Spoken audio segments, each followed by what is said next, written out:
Strong relationships with others are an essential part of building resilience and boosting well-being. But what does connecting really mean? And what are the actual benefits? Connecting is all about being there for others, talking and listening, creating a sense of belonging for everyone within a team, making children and partners feel valued in a family, bonding colleagues together and creating a support network amongst friends. One of the great things about connecting is that it is a reciprocal experience. You cannot connect to someone without them connecting to you, and so you both share the positive benefits.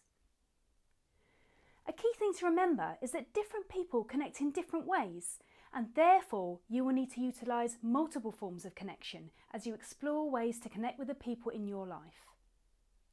Connecting with an old friend who has emigrated will be entirely different than connecting with a child eager to learn how to ride a bike, for example. Let me share with you a story about a group of 12-year-old boys who went to school together and played football together. They were a close-knit group, as friendships at that age often are.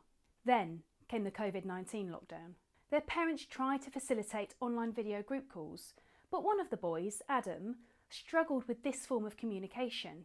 He felt self-conscious, struggled to join in conversations, and simply couldn't connect with his friends in the same way he once had. He tried to join in a couple of times, then stopped joining the calls altogether. One of the boys' mothers mentioned that they hadn't heard from Adam in a while and suggested her son check in on him.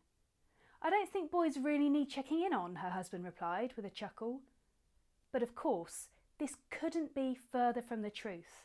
We all need to feel connected to each other, and often it is those who seem most resilient who may actually need reaching out to the most.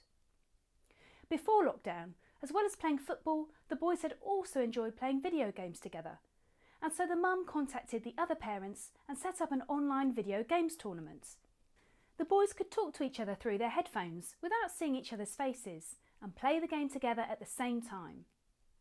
Without feeling a need to perform and using the fun of the game, Adam was able to reconnect with his friends and once again feel part of the group.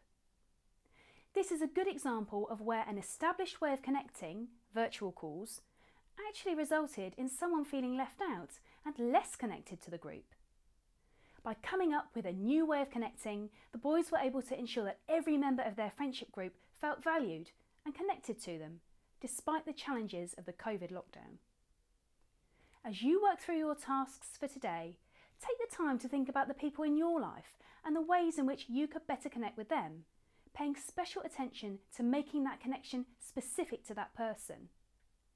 Reaching out to those who form the fabric of your life and making them feel valued and heard will be good for their mental well-being, and connecting with them will be a boost to your own mental health and well-being too.